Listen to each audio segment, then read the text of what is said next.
मैं बेंगलोर से आया हूँ। मैं जानना चाहता हूँ कि नाम में रुचि होने के लिए नाम जप ही करना है या कोई अन्य साधन भी है।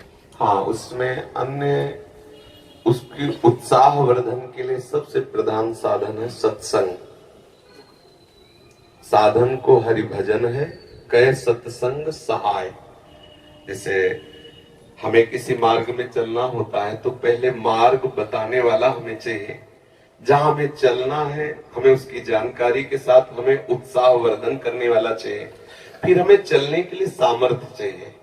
सत्संग हमें उत्साह वर्धन कराता है। सत्संग हमें भगवान के अद्भुत अद्भुत करुणा में लीला चरित्रों का ज्ञान कराता है।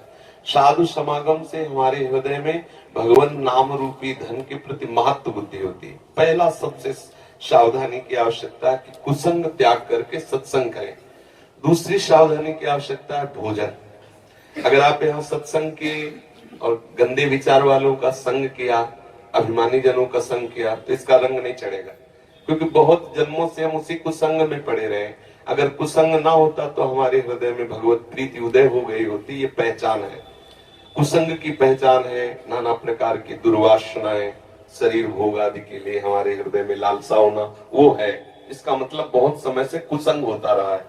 अब कुसंग के संस्कार अधिक होने के कारण सत्संग के संस्कार जब अंदर जाएंगे तो कुसंग को भगाने की चेष्टा करेंगे।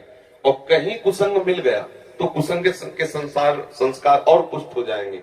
एक संसार दुष्ट की संगति, ताहू में तुम पुष्ट कराओ।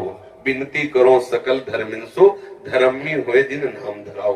कर सेवक जी कह रहे हो वैसे संसार में दुष्ट स्वभाव की बढ़ोतरी है, और यदि तुम दुष्ट स्वभाव वाले लोगों से मिलते रहे तो तुम्हारा दुष्ट स्वभाव पुष्ट हो जाएगा। फिर आप दीक्षा लेने के बाद भी प्रेम रस का अनुभव नहीं कर पाएंगे। तो हमारा संग पहले ठीक हो, कुसंग का त्याग करके सत्संग करे। और फिर दूसरी बात, आहार शुद्ध हो। आहार शुद्धि सत्य शुद्धि, अर्थात हमारा आहार शुद्ध हुआ तो हमारा मन शुद्ध हो। ऐसे ग्रामीण भाषाओं में कहते हैं, जैसा खाओ अन्न वैसा बने मन, जैसा पियो पानी वैसी बने वाणी। ऐसे गांव में भी ऐसे चर्चाएं होती है। तो हमारा अन्न ठीक होना चाहिए, भोजन ठीक होना चाहिए। सात्विक भोजन भगवान को अर्पित करके, प्रियालाल को अर्पित करके पाया जाए। साधु समागम किया जाए, शास्त्रों का स्वाध्याय किया जाए। भगवान शंकराचार्य जी ने साधन पंचक का दान किया है। उसमें से आगे आगे के 5 शब्द हम बताते हैं।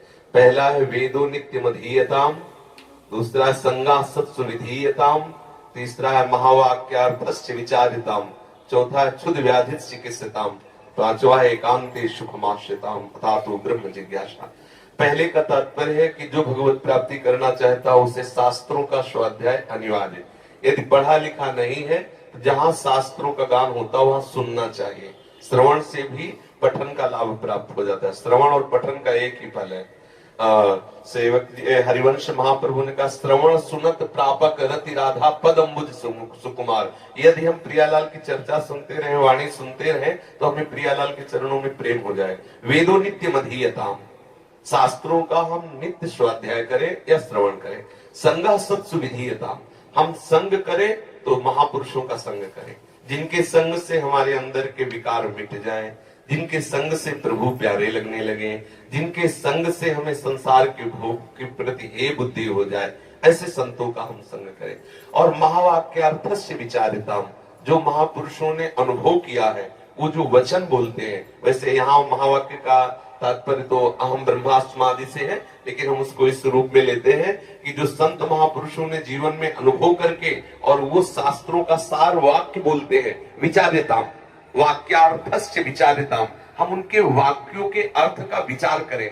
जो संत जन कहते हैं उस विचार में डूबे, उसे आचरण में उतारे। फिर बात कही क्षुद व्याधि चिकित्साताम, क्षुधा रूपी व्याधि की चिकित्सा करें। देखो कैसी बात है, चिकित्सा औषधि रूप में होती है। भिक्षान्नम औषधम, यदि वैरागी है तो भिक्षा का अन्न, और गृहस्थी है तो सत धर्म से कमाए हुए धन के द्वारा भगवद अर्पित करके अतिथि साधु सेवा करके फिर अपने उदर का पोषण करें। फिर एकांत सुखमास्यताम, अपनी दिनचर्या में कुछ ऐसा समय होना चाहिए एकांत में बैठ करके हम अपने आराध्य देव का बिल्कुल व्यवस्थित चित्त होकर के चिंतन करें। व्यग्र चित्त होकर नहीं, शांत चित्त होकर प्रभु का चिंतन। ऐसी दिनचर्या होनी चाहिए। अगर ऐसी दिनचर्या है तो नाम में रुचि हो जाएगी।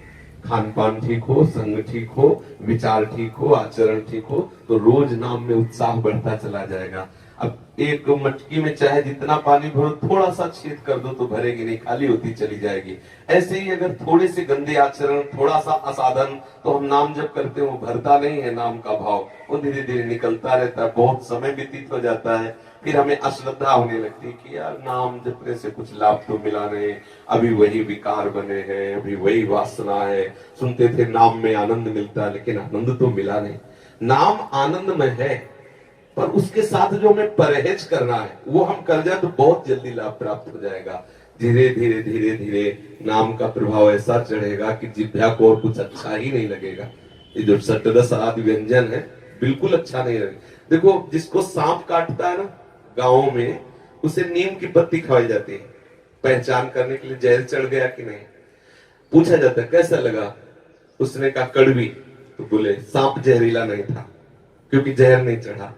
और अगर उसने बोला कि नीम की पत्ती मीठी, तो बोले बस सांप का जहर चढ़ गया। संसार कैसा, दुखालयम, बोले नहीं मुझे सुखी ले, सुखमय लग रहा है, बोले जहर चढ़ गया।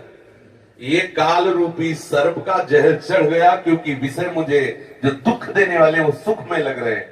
अब झाड़ने फूकने वाले अपना मंत्र शुरू कर देते हैं। संत महात्मा है झाड़ने फूकने वाले, उपदेश दे के, मंत्र दे करके उसके विष को उतारते हैं। और जब तक वो विष नहीं उतरता तब तक उसे नीम मीठी लगती है। जब तक तुम्हें संसार के भोग अच्छे लग रहे हैं, तो समझ लो अभी जहर उतर नहीं रहा है।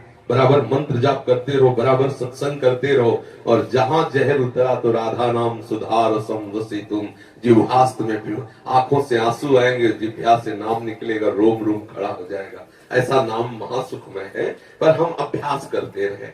जिन संतों को स्वाद मिला नाच नाच करके जगत को पावन कर दिया, हरि यश गा करके, इसलिए नाम जापक को चाहिए कि भोजन और संग दो पर दृष्टि रखे।